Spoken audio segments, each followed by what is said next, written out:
Evangelio de el apóstol Mateo, capítulo 5, verso 17, dice: no penséis que he venido para abrogar la ley o los profetas.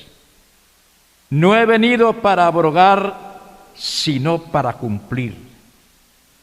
Porque de cierto os digo que hasta que pasen el cielo y la tierra, ni una jota, ni una tilde pasará de la ley, hasta que todo se haya cumplido.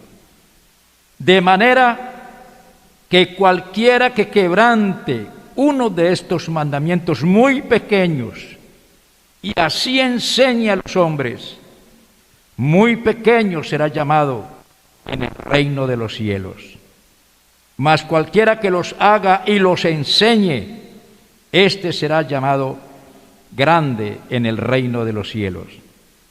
Porque os digo que si vuestra justicia no fuere mayor que la de los escribas y fariseos, no entraréis en el reino de los cielos.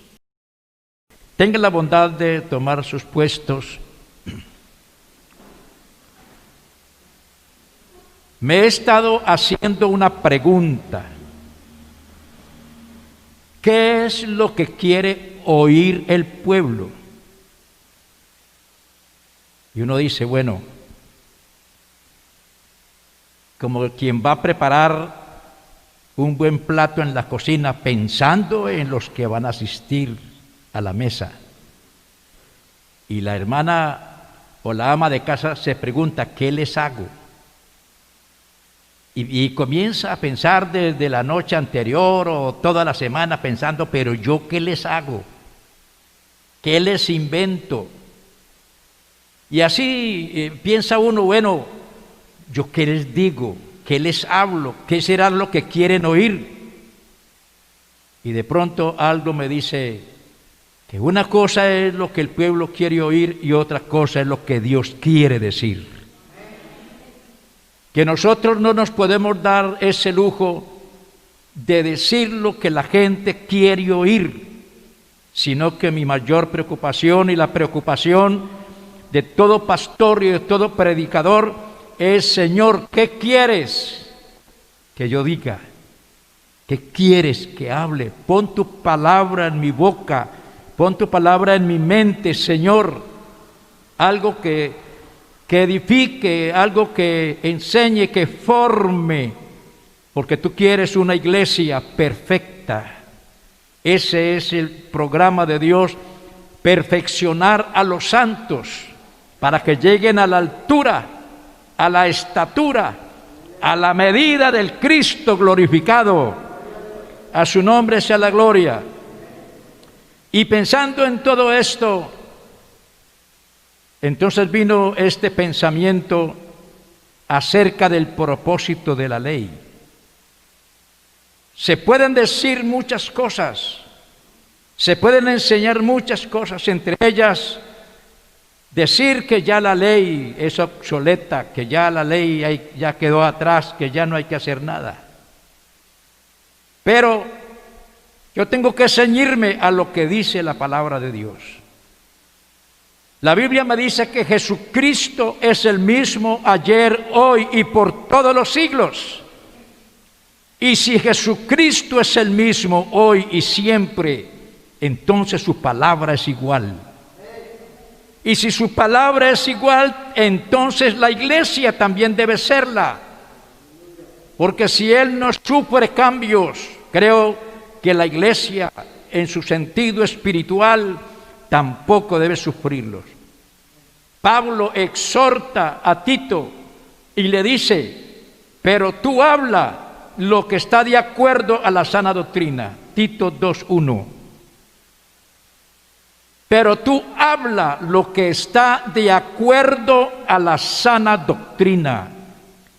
Y en la primera carta a Timoteo capítulo 4, verso 6 me dice, si esto enseñas a los hermanos, serás buen ministro de Jesucristo, nutrido con las palabras de la fe y de la buena doctrina que has seguido. en estos tiempos, cuando la teología ha sufrido unos cambios, cuando hay una diversidad de pensamientos e ideas que se han colado en nuestro medio, se llama la teología contemporánea, esa que se inició en el siglo XIX y luego pasó al siglo XX, ahora sigue en auge, sigue aumentando. Tiene que ver con el fundamentalismo, la neoortodoxia, el pentecostalismo, el evangelicalismo, el neopentecostalismo, el catolicismo, la teología ortodoxa oriental del siglo XX y el movimiento carismático. Movimientos que surgieron últimamente y que están haciéndole mucho mal. Quiero decirles que el neopentecostalismo es un movimiento religioso surgido a partir de las iglesias evangélicas pentecostales, metodistas, presbiterianas, episcopales, luteranas y católicas. Y allí vinieron. Recordemos que hubo una época en que la iglesia pentecostal del nombre de Jesús en el mundo era atacada por todos los grupos cristianos, por su avivamiento, por su creencia en el nombre de Jesús, por su doctrina y por su celo por la doctrina y por el celo moral y espiritual dentro de la congregación. Alabanzas al nombre del Señor. Pero estos que criticaban y lanzaban llamaradas, queriendo como incendiar y acabar de una vez por todas este movimiento, de un momento a otro comenzaron a hacer lo que nosotros hacemos. Y la copia fue tan idéntica que surgieron grupos que nos sobrepasaron en mejores programas en cuanto a la alabanza y otras cosas nos sobrepasaron. Entre ellas han colado muy bien o han calado muy bien, pero hay que entender que de ellas el centro no es Jesucristo. Jesucristo está relegado a un segundo plano.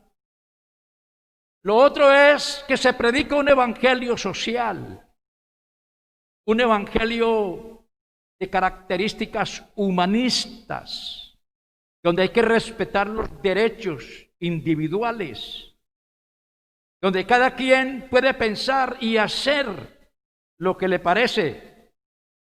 Está el evangelio de la prosperidad, donde se enseña que la iglesia no nació para ser una sirvienta, para llevar una vida de pobreza, sino que antes, al contrario, deben tener todas las bendiciones que se le dieron a Abraham y que deben ser personas prósperas, que tengan todos los recursos, porque Dios hace diferencia y eso ha calado y se predica demasiado. El dogma de la Trinidad, la siembra y la cosecha, hablando de lo que es el dinero, tú siembras y produce, se siembra dinero, se cosecha dinero. El evangelio de las multitudes, las mega iglesias en Colombia y en el mundo entero, y el evangelio catalizador de toda clase de ideas. Todo esto hace que el creyente comience a navegar y a encontrar esos elocuentes predicadores que utilizan el evangelio para motivar y emocionar a los oyentes, pero los dejan vacíos porque simplemente son palabras que no van acompañadas de aquello que se llama la presencia del Espíritu Santo en ellas. Los dejan sin salvación, porque el evangelio de Cristo es un evangelio que salva, un evangelio que sana, un evangelio que santifica. Gloria al Señor. Pero resulta que también la Biblia me dice que por allá en los postreros tiempos, dice Amós capítulo 8, versos 11 y 12, he aquí vienen días, dice Jehová el Señor, en los cuales enviaré hambre a la tierra, no hambre de pan ni sed de agua, sino de oír palabra de Jehová. E irán errantes de mar a mar, desde el norte hasta el oriente, discurrirán buscando palabra de Jehová y no la hallarán. Es decir, gente que está insatisfecha con lo que tiene y buscan aquí, navegan aquí, cuando no encuentran aquí, van a otra parte a ver qué encuentran y nunca encuentran un pozo donde detenerse a beber. Y esto ha sido demasiado riesgoso para muchos, y muchos se han perdido en ese laberinto de 33,000 religiones que existen en este momento en el mundo. Pero la doctrina nuestra es sin igual. El evangelio que nosotros tenemos es único. A su nombre sea la gloria. A su nombre sea la gloria. De allí que cuando leemos estas palabras maravillosas, no penséis que he venido para abrogar la ley o los profetas. No he venido para abrogar, sino para cumplir.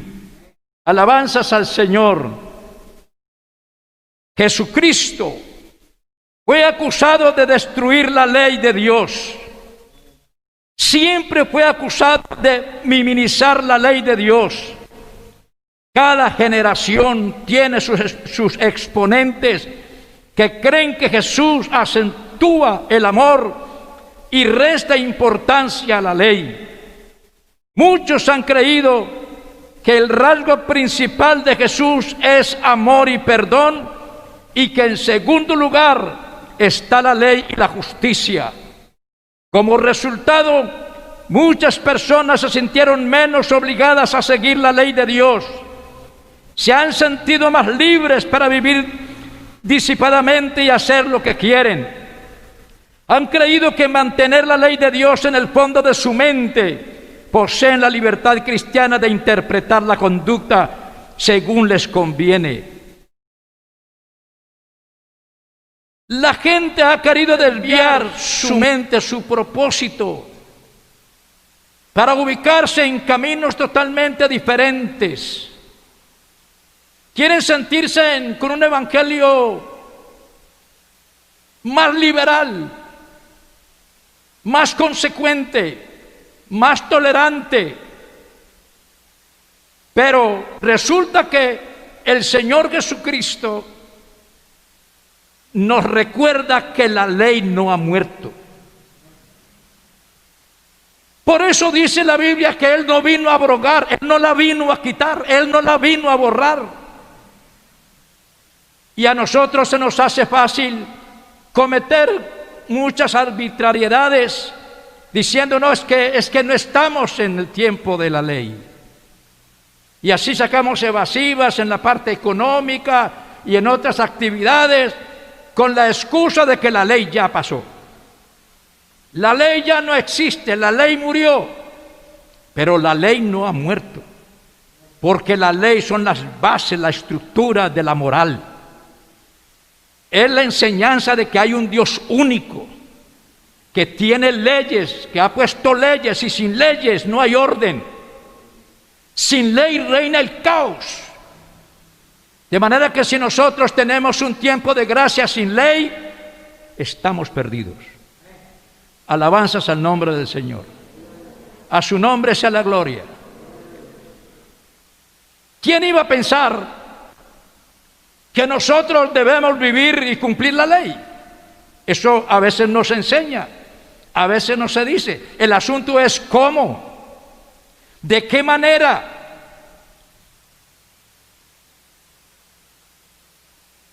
El Señor Jesucristo respondió a las acusaciones. El Señor Jesucristo de una vez directamente cortó todo pensamiento equivocado diciéndoles: yo no he venido a abrogar la ley, yo no he venido a quitar la ley, he venido a cumplirla. Amén. Gloria al Señor. Y eso debe estar muy claro en nuestra mente. Hay que cumplir y hay que enseñar la ley para ser grande en el reino de los cielos. Hay que ser más justos que los religiosos. Hay mucha apariencia en el pueblo religioso, pueblo cristiano religioso. Hay mucha piedad aparente, pero el corazón está vacío. El corazón es insujeto, el corazón es rebelde, el corazón es hipócrita, el corazón está vacío. Simplemente se tiene a la costumbre de la ley del Antiguo Testamento que se alojó en la mente, que se alojó en el cerebro, pero no en el corazón. Y esa es una de las problemáticas que se manejan. Hay que saber que Cristo vino para cumplir la ley. Jesús dijo que no estaba contradiciendo ni destruyendo las escrituras del Antiguo Testamento, ni se oponía a ellas. Las estaba cumpliendo, las estaba complementando, destacando lo que estaba implícito. Estaba mostrando el significado real de las escrituras del Antiguo Testamento, su significado pleno. Todo lo que Dios quiso que las escrituras dijera. Como Hijo de Dios, Cristo es la revelación de la verdad, y Él va a revelar el significado auténtico y completo de las escrituras. Alabanzas al nombre del Señor, a su nombre sea la gloria. Antes de Cristo, la ley describía cómo quería Dios que viviera el hombre. Dios le dio la ley al pueblo de Israel para enseñarles un estilo de vida y reglamentó su forma de vida social. Les dio un culto dentro de la ley, les dio la forma correcta de hacer un culto, de alabarle y de acercarse a Él por medio de los sacrificios. Les dio leyes de convivencia social, de convivencia hogareña. Les dio leyes de convivencia patronal, patrón-trabajador. Le dio leyes en cuanto a los impuestos y el sostenimiento de la presencia de un gobierno, de un rey.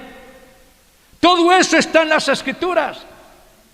Entonces el asunto es: ¿qué fue lo que pasó? ¿Qué murió? ¿Cuál es la ley? Que no tiene ningún valor.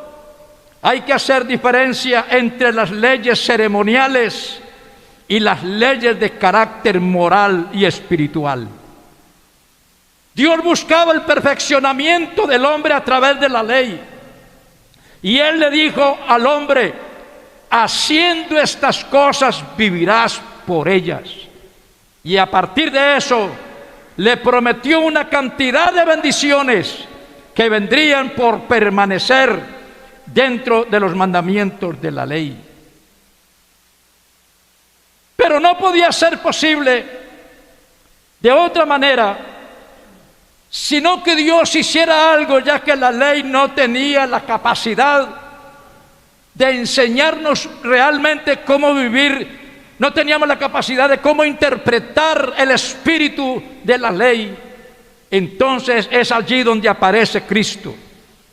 Es allí donde el apóstol dice acerca del verbo: en el principio era el verbo, y el verbo era con Dios, y el verbo era Dios, y que este verbo se hizo carne, aleluya, y habitó entre nosotros, y vimos su gloria, gloria como del unigénito del Padre, lleno de amor y de verdad. Este verbo que se hizo carne, según lo dice Colosenses 1:15, es la imagen de Dios, el cual siendo, oiga, Él es la imagen del Dios invisible, el primogénito de toda la creación, el cual siendo el resplandor de su gloria y la imagen misma de su sustancia, y quien sustenta todas las cosas con la palabra de su poder, habiendo efectuado la purificación de nuestros pecados por medio de sí mismo, se sentó a la diestra de la majestad en las alturas. Y dice Primera de Pedro 2, 21 al 23, pues para esto fuisteis llamados, porque también Cristo padeció por nosotros, dejándonos ejemplo, para que sigáis sus pisadas, el cual no hizo pecado, ni se halló engaño en su boca, quien cuando le maldecían, no respondía con maldición, cuando padecía, no amenazaba, sino que encomendaba la causa al que juzga justamente. Y con esta forma de vida, con esta conducta, demostraba que Él era el cumplimiento de la ley y que Él venía a cumplir la ley. Él no venía a condenar, venía a salvar, venía a enseñar cómo vivir. Y Él es el ejemplo perfecto.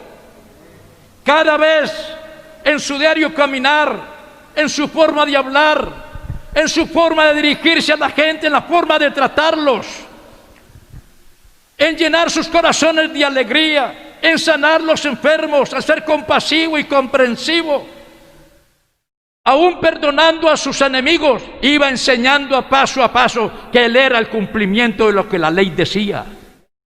La ley exigía y Él venía cumpliendo, porque hasta entonces nadie se había encontrado perfecto, y por eso fue necesario la aparición de Cristo. Antes de Cristo, la ley era solamente palabras y reglas. Solamente podía inyectar la idea del comportamiento en la mente de una persona. No tenía espíritu de vida ni poder para capacitar a una persona a cumplir la ley. Aleluya. Pero Cristo cumplió y completó la ley. Él era el espíritu y vida, de modo que pudo poner espíritu y vida en las palabras y reglas de la ley. Él pudo vivir la vida descrita por las palabras y reglas. Como tal, pudo inyectar tanto la idea como el poder en la mente y la vida de una persona para comportarse según lo manda la ley. Hay unas palabras dichas por el Señor Jesús en el Antiguo Testamento, una promesa de cómo iba a ser esto. En Ezequiel capítulo 36, verso 25, encontramos las siguientes palabras: esparciré sobre vosotros agua limpia, y seréis limpiados de todas vuestras inmundicias, y de todos vuestros ídolos os limpiaré. Os daré un corazón nuevo, y pondré espíritu nuevo dentro de vosotros, y quitaré de vuestra carne el corazón de piedra, y os daré un corazón de carne, y pondré dentro de vosotros mi espíritu, y haré que andéis en mis estatutos, y guardéis mis preceptos, y los pongáis por obra. ¡Aleluya! ¿Alguien da gloria al Señor? La incapacidad humana reflejada en el diario andar del ser humano, queriendo ser perfecto, queriendo no hacer lo malo, pero se veía obligado, como lo dice Pablo, que él quería hacer lo bueno, pero había algo dentro de él que lo obligaba a hacer lo malo. De tal manera que había una lucha. Esa lucha del hombre que pecaba contra Dios y luego tenía que correr a coger el cabrito y hacer el sacrificio correspondiente para que la plaga o el castigo por violar la ley no viniera sobre él. Y lo hacía imperfecto delante de Dios. Dios se propuso solucionar el problema para que el hombre pudiera hacer o cumplir las demandas de la ley. Pero para que se cumplieran las demandas de la ley, era necesario que alguien viniera y las cumpliera. Entonces allí donde aparece en el escenario para que se cumpla esta profecía. Viene el día, viene la hora en que Dios haría algo extraordinario, algo increíble. Iba a quitar del ser humano el corazón de piedra. Allí, a pesar de todo, albergaba el conocimiento de la ley, albergaba el conocimiento de Dios, pero no podía agradar a Dios como correspondía. Las preguntas iban y venían: ¿quién subirá al monte de Jehová? ¿Y quién estará en su lugar santo? El limpio de manos y puro de corazón, el que no ha elevado sus manos a cosas vanas, ni jurado con engaño. ¿Pero quién? Job se hace la pregunta. He aquí que los cielos de los cielos no son limpios y las estrellas no resplandecen delante de ti, cuanto menos el hombre, que es un gusano, y el hijo del hombre también gusano. ¿Cómo pues se justificará el hombre para con Dios? Pero Dios les dijo: yo tengo el remedio. Va a llegar el día que yo les voy a quitar el corazón de piedra y les voy a colocar un corazón de carne. Y en ese corazón de carne voy a poner mi espíritu y voy a escribir mis leyes dentro de ese corazón, para que andéis en ellas, para que las viváis. Aleluya. Y Cristo lo hizo posible. Alabanzas al Señor. A su nombre sea la gloria. Aleluya.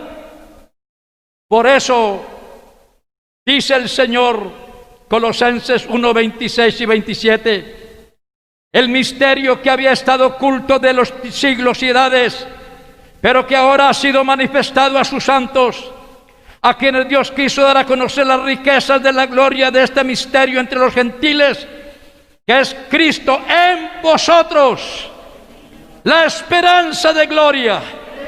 Aleluya. Él vivió la ley, Él completó la ley, Él es el modelo del hombre perfecto. Y ahora Él, mediante el nuevo nacimiento, nosotros adquirimos la naturaleza de Cristo, recibimos el Espíritu Santo, y esto nos capacita para cumplir las exigencias de la ley, porque es Cristo en nosotros el querer como el hacer, por su divina voluntad. Nadie tiene excusas, aleluya. Todo aquel que ha nacido de Dios presenta los frutos que demanda la ley y satisface a Dios por medio de nuestro Señor Jesucristo. Demos gloria a Dios.